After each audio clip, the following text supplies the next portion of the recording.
So Krithika, a lot of people today are seeking help and guidance from gurus and teachers and seeking religious and spiritual help.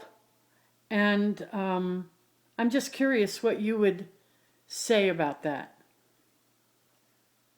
Okay, why do people go to God? They go to God to pray for well being, happiness, peace, money, whatnot. And what does God do? He creates. He creates the world, He creates the people in them, and He creates each and every aspect of the uh, life. So, if we want to enjoy happiness, we have to create the same world using the formulas that God uses to create this world. And that is what Vaastu Shastra does. It is through this science of creation that we have to try to make the world happy through the construction of Vastu spaces, wherein people can enjoy the benefit of both spiritual and materialistic life.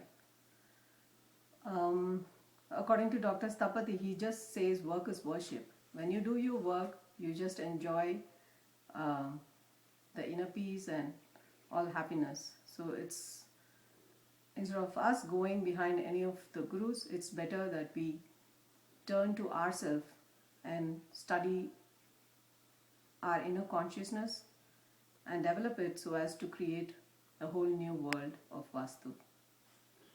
So this so it sounds like you're saying that we don't need to be seeking anything else, that we can, through the application of Vastu Shastra, we can find that inner peace that we're seeking. Is that correct? Yeah. And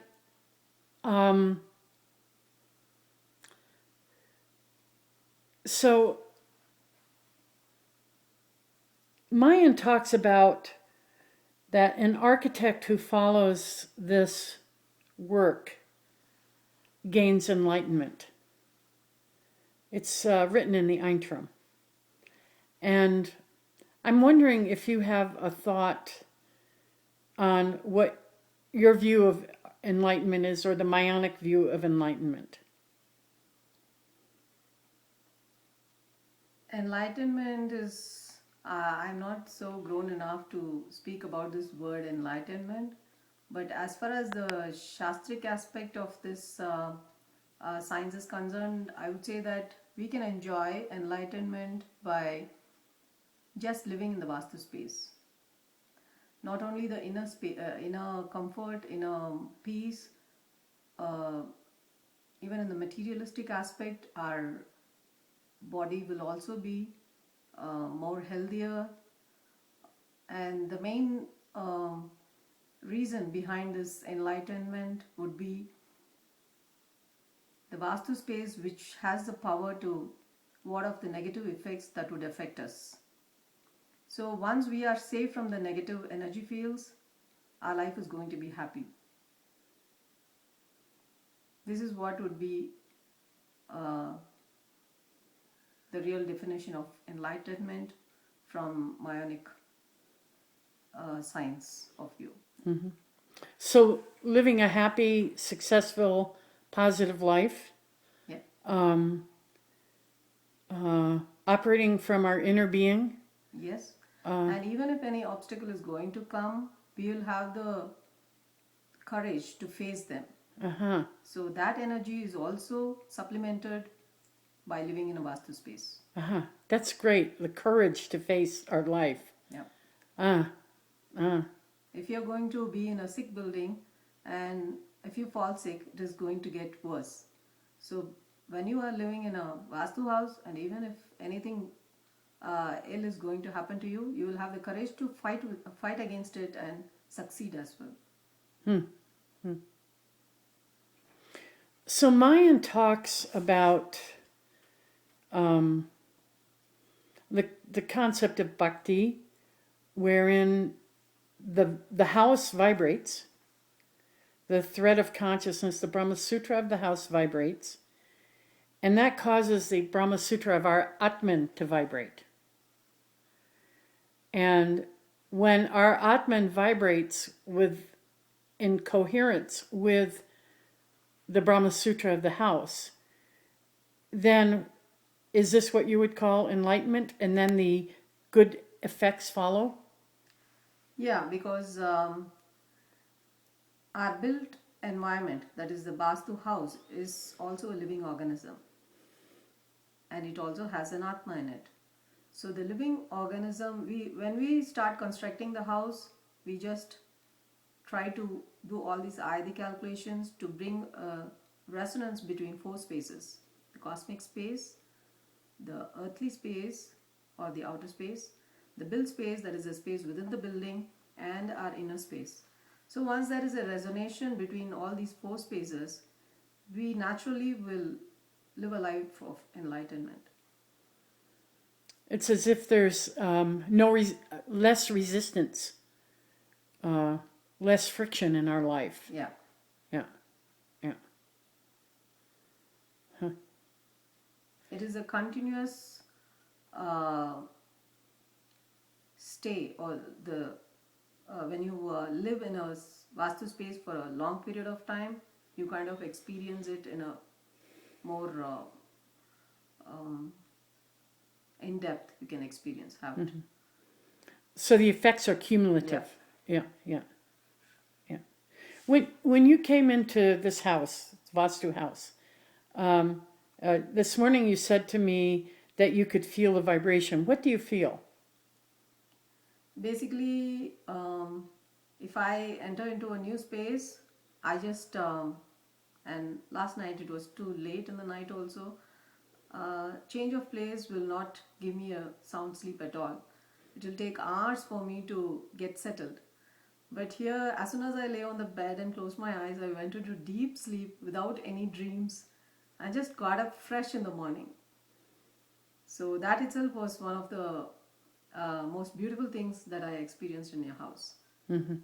Apart from that, the whole vibration, the calmness, the peacefulness, the lighting, the ventilation, both the physical aspects and the spiritual aspects, it's been really wonderful. I would even love to stay here for more days.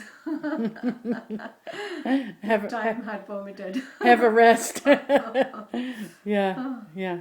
I almost feel like calling it as a second home for me. You're welcome to Next do to that. my mom's place, this would be the best place. Yeah, that's great. I thank you for saying that. Consider it your second home. Okay. Yeah. Yeah. Have you had the experience of feeling in the cave of your heart a vibration in a Vastu building? Or is your sense, do you get a different sense? Different people experience different things.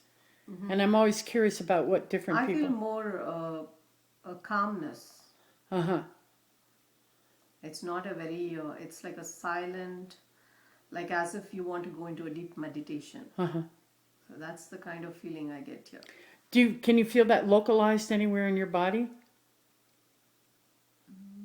No. It's just it's an overall. It's an overall experience. So it's an all-encompassing experience. Yeah, yeah. And some people look for some flashy thing. And I don't think it's necessarily flashy. I think it's it's kind of a sweet... Yeah, it's just a flow throughout the body that you feel. Yeah. It's not just in any part. What advice can you give students who are pursuing this knowledge as a study?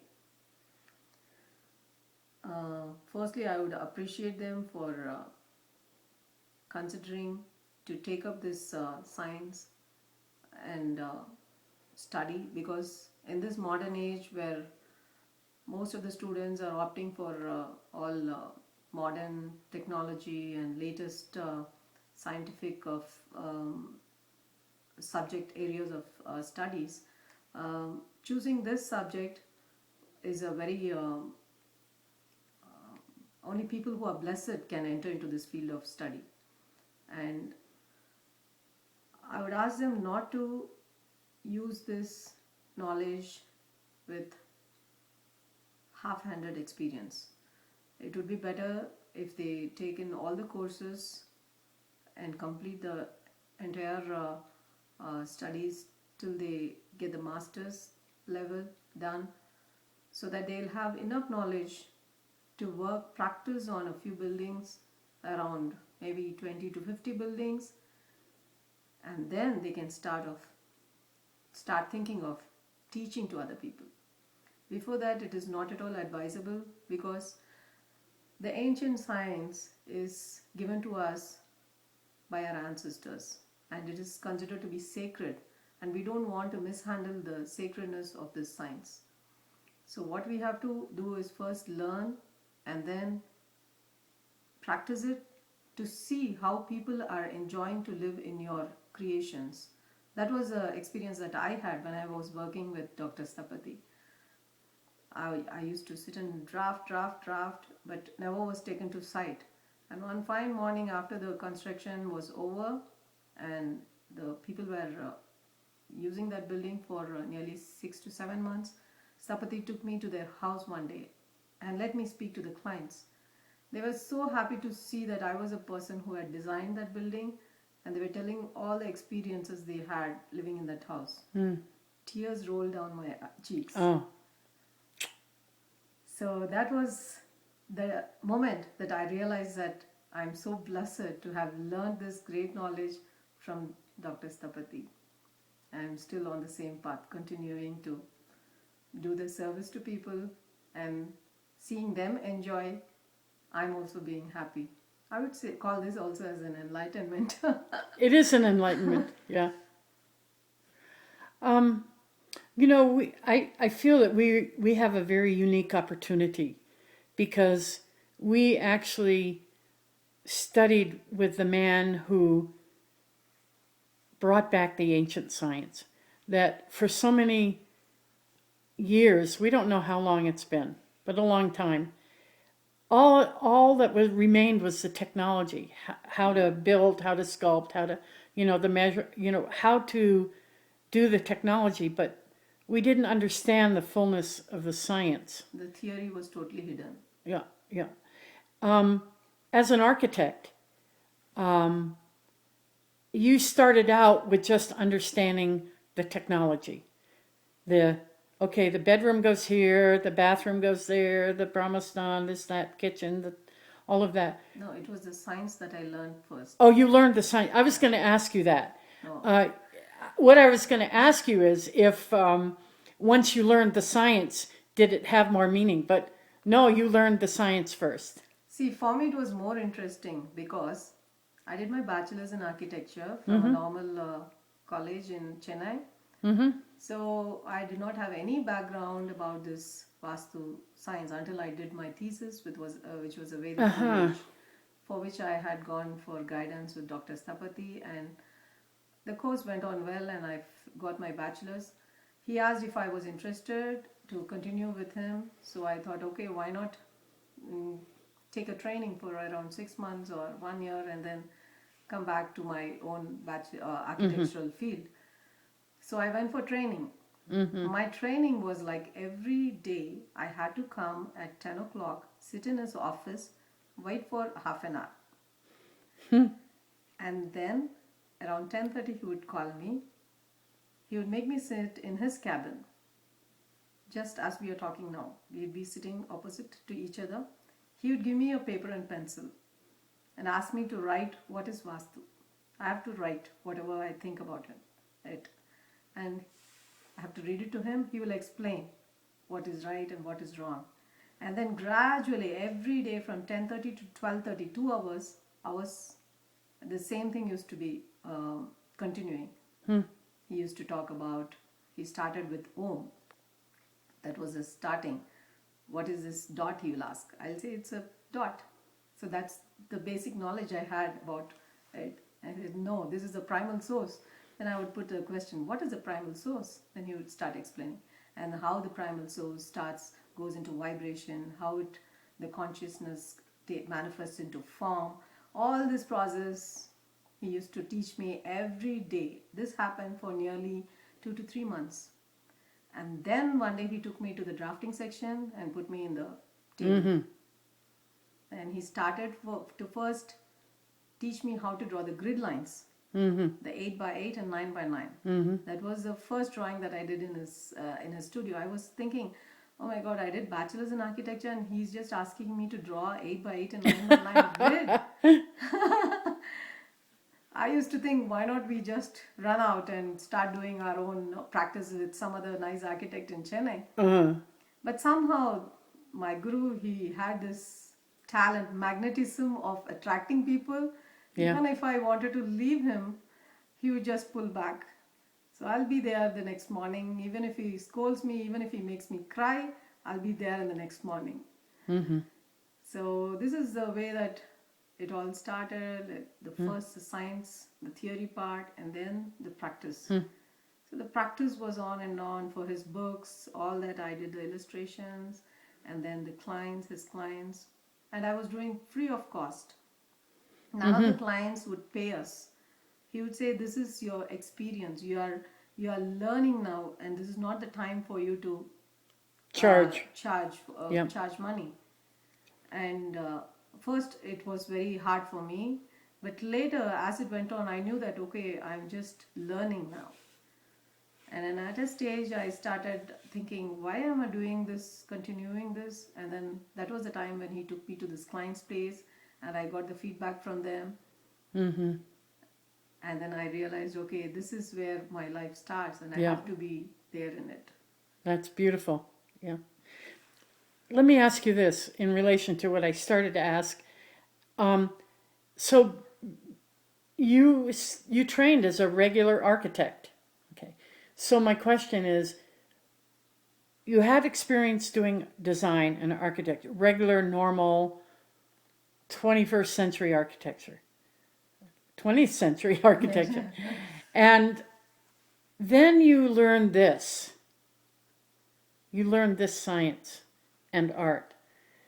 What is the difference for you? What was the difference between just designing any old building versus designing using the Shastric knowledge with the underpinning of the deep science? Okay, in simple words, if you could hear a toddler who is just beginning to speak, can you understand what he tells? And listen to someone who is very knowledgeable speaker. So the difference between these two was what I felt. In my bachelor's degree, what I was doing was just scribbling lines which had no meaning in it. They were just like a language without grammar. And later I started to realize that Vaastu architecture had grammar in it. So once you know the grammar, you can frame beautiful sentences, which is what I started learning in that office of Dr. Sthapati. So without grammar, how would your sentence be meaningful? We are here to make meaningful creations, not just creations.